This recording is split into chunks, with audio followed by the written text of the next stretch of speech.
Entonces, de Claro, hecho, lo más... pero ahora mismo hay un hecho, y es que hay muchos médicos lo están diciendo, y es que Estados Unidos sigue desplegando infantería de la Marina en Oriente Medio. Y Mm, siguen y que han llevado cuatro buques de estos grandes portaaviones para allá, ¿no? Entonces, al final, hay una tregua, se ha abierto el estrecho de Hormuz, pero Estados Unidos sí. O sea, esto es como, no sé, como en el RIS, cuando mm, tenías un acuerdo con algún amigo y mm, empezabas a ponerle tropas en la mm. frontera, y tú dices, oye, ¿no teníamos un acuerdo? Sí, sí, bueno, esto es por si acaso. Y tú ves que no para de ponerte tropas. Hombre, es sospechoso cuanto menos. Yo es que sinceramente, a ver cómo digo esto de la manera más... donde se está produciendo la mayor concentración de fuerzas de guerra es en el terreno de la narrativa, y aquello que dicen siempre de que la primera víctima era la verdad. Entonces, de la inmensa mayoría de las cosas que se producen, te las tienes que tomar with a grain of salt, que dicen los ingleses, ¿vale? Mm. Con un cierto escepticismo.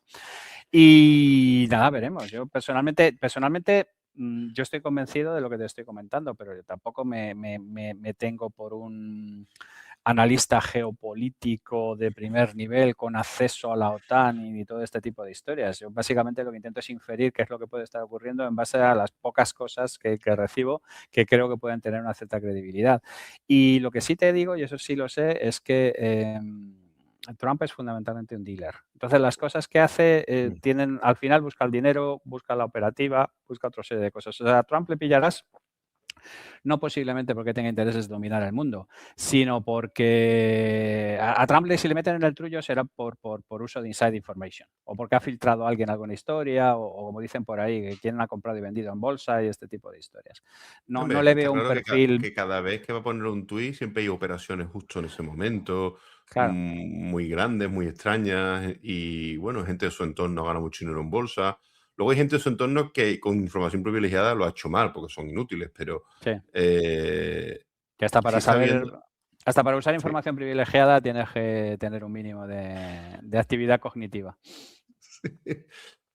O sea, yo lo que te quiero Dicho, decir, sí, y por intentar cerrar un poco todo esto, ¿vale? sí, sí, sí. Es que hay una ceremonia de la confusión interesada, todo el mundo está intentando envenenar el pozo con los Mm. mensajes que les interesa, y hay que ser súper cuidadoso con casi todo lo que se escucha o se deja de escuchar, dependiendo de fuentes o no, porque hay muchísimo dinero además involucrado en envenenar el pozo, ¿vale?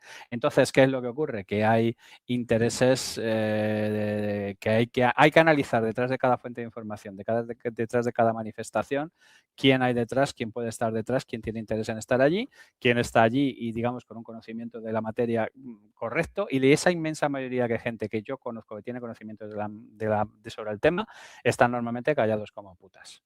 Y si acaso hablan de vez en cuando, y normalmente cuando ya las cosas han ocurrido. Entonces, por regla general, nosotros, el pueblo llano que no estamos conectados de esta manera, tenemos que entender que manejamos información que viene del pozo envenenado, por unos y por otros.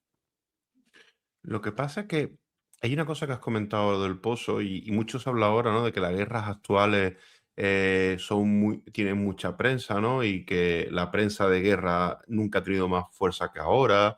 Y se habla mucho ¿no? Se hablaba mucho de que los palestinos había muchos actores contratados en los vídeos, y se ha hablado mucho de las cosas, de la propaganda de guerra que hacía Israel.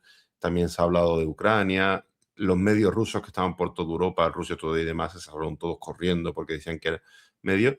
Pero yo creo que eso siempre ha sido así, porque si nos vamos a cuando los mongoles, cuando Gengis Khan, los Sí, mongoles en la mayoría de ciudades que sitiaban y la mayoría de cosas que hacían, lo primero que hacían era meter un montón de noticias, de ruido, de que prácticamente la guerra la tenían perdida, de que les habían ofrecido un trato y sus líderes se habían negado. O sea, buscaban muchas veces el desmoronar psicológicamente antes de entrar en la guerra práctica, y sí, lo sí, conseguían. Se habla sí, mu sí, y se habla poco de eso, se habla mucho de Gengis Khan, sí, de los caballos, pero la cantidad sí, de prensa de guerra que hacían, se habla sí. poco de ello cuando eran muy buenos en Sí. eso.